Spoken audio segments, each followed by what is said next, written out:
More fashion options coming your way this Tuesday.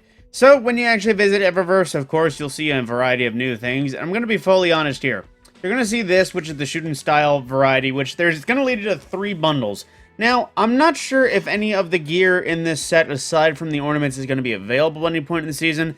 So, the bundles are a little bit more expensive than buying the ornament outright, which will be 700.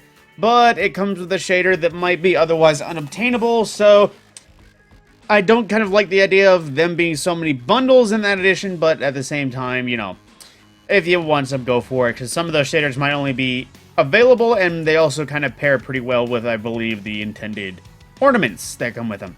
To that extent, though, talking about shaders, we have Empirical Imperative, which is from the Season of the Chosen, which is basically the Warmind's Avatar set. If you recall getting the weapons or any of the guns from that season, this was basically the arm. Well, I couldn't exactly say 100%, but this was to go with the armor set from Season of the Chosen back in season 19.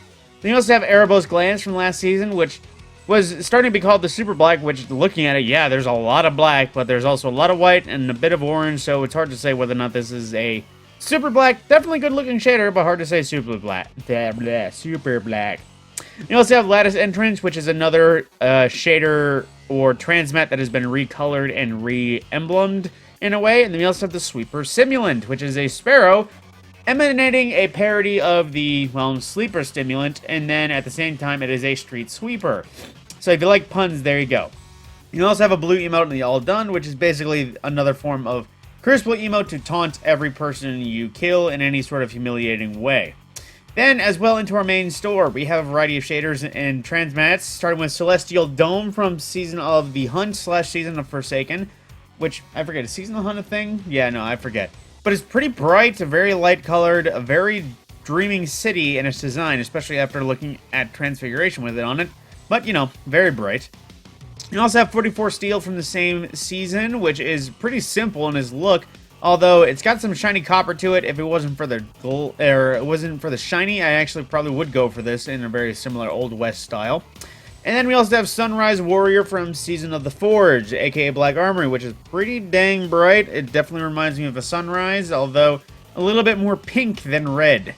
We also have Amethyst Veil, which if you wanted to make any good looking Void setup, this is one of those shaders I would use for you. Not only because of the purple glow, but just generally a dark monochrome look in a dark shade. Plus some dark blues on it, not gonna lie.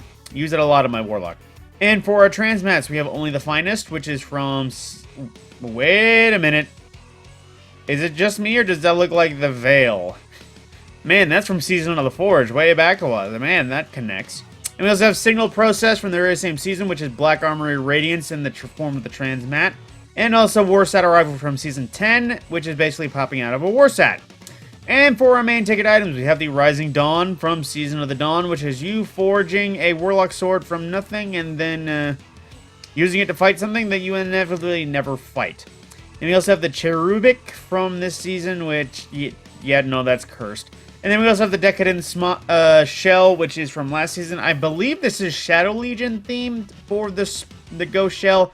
Although it's hard to say specifically, but, you know, last season it could have been Awoken, could have been Shadow Legion. It's hard to exactly say, but maybe, I think that's Shadow Legion. We also have War-Torn Peregrine, which is a Sparrow from basically a sort of battle-hardened damage set back during Season of the Haunted, which, not spectacular unless you want to rock a little damaged look. And then in 2 ways, we have a Pulse Rifle. We have the Outwit ornament for the Outlast.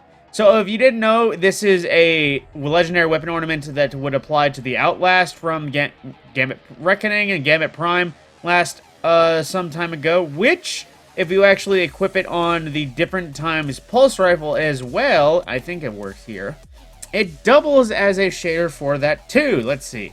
Because functionally the same model just taken, they are held in similarity as the same gun. So, wait a minute, I do have to buy it to prove my theory. So, and purchase, and then... Actually, hang on, can I just scroll back in collections a few times? Spare rations, bug out. Nope, I gotta look at it the hard way. Pulse Rifle, 1 and 2 over. Wait a minute, that was too far.